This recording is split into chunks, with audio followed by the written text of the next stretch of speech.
নমস্কার প্রিয় দর্শক বন্ধুরা, রিতাস কিচেনে অনেক অনেক স্বাগত জানিয়ে আজকে রেসিপি শুরু করেছি। আজকে তোমাদের দাদাভাই বাজার থেকে 3টে মাছের মাথা নিয়ে এসছে।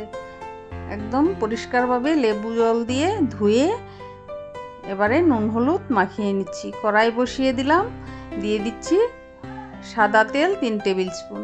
এবার মাথাগুলো একদম ভালো করে ভেজে নেব। একটা পিঠ ভাজা হয়ে গেলে অপর পিঠটাও উল্টে পাল্টে একদম সুন্দরভাবে ভেজে নামিয়ে নিচ্ছি। দেখতেই পাচ্ছ একদম লাল লাল হয়ে গিয়েছে। এদিকে আমি কড়াইতে তেল দিয়ে চাল কুমড়ো টুকরো টুকরো করে কেটে ধুয়ে বসিয়ে দিলাম, একটু ভেজে নেব। নুন হলুদ দিয়ে দিয়েছি, এবার একটু ঢাকনা দিয়ে দিয়েছি। 10 মিনিটের মতো সেদ্ধ করে নেব।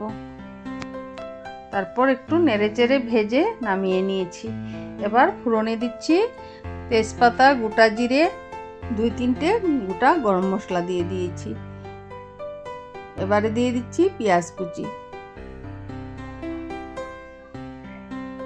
এবার একটু ব্রাউন ব্রাউন করে ভেজে নেব। দিয়ে দিচ্ছি জিরে বাটা, আদা বাটা, সামান্য একটু পেঁয়াজ বাটা, দিয়ে দেব কাঁচা লঙ্কা বাটা। তারপর ভালোভাবে নেড়েচেড়ে মশলাটাকে কষিয়ে নেব। বাটি ধোয়া জলটাও দিয়ে দেব। দিয়ে দিচ্ছি হলুদ গুঁড়ো 1/2 টিস্পুন।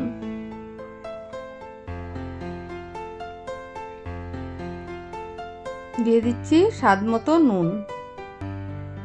দিয়ে দিচ্ছি ধনে গুঁড়ো 1/2 টিস্পুন। কালারটা ভালো করার জন্য কাশ্মীরি লঙ্কার গুঁড়ো দিয়ে দিচ্ছি 1/2 টিস্পুন। এই গরমে শুকনো লঙ্কার গুঁড়োটা অ্যাভয়েড করলাম। এবার ভালোভাবে নেড়ে চেড়ে নিচ্ছি। এবারে আগের থেকে ভেজে রাখা চাল কুমড়োগুলো দিয়ে দিলাম। এবার ভালোভাবে নেড়ে চেড়ে কষিয়ে নিয়ে পরিমাণ মতো জল দিয়ে দিলাম।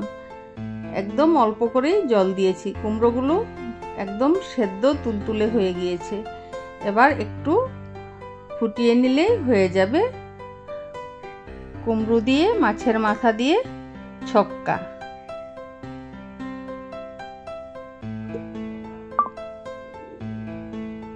দেখো ঝোলটা টকবক করে ফুটছে। আমি মাছের মাথাগুলো দিয়ে প্রায় 10 মিনিটের মতো ঢেকে রেখে দিয়েছিলাম। তারপর নামানোর আগে গরম মশলা ওপর থেকে ছড়িয়ে দিলাম। দিয়ে দিলাম 3-4টের মতো চেরা কাঁচা লঙ্কা। এবার দিয়ে দিচ্ছি ধনেপাতা কুচি। বন্ধুরা, কালারটা যেমন সুন্দর হয়েছে, খেতেও অপূর্ব হয়েছিল। এভাবে তোমরাও বাড়িতে একবার ট্রাই করে দেখবো। ফিরে আসবো নতুন রেসিপির সাথে। ভালো থেকো, সুস্থ থেকো। ধন্যবাদ।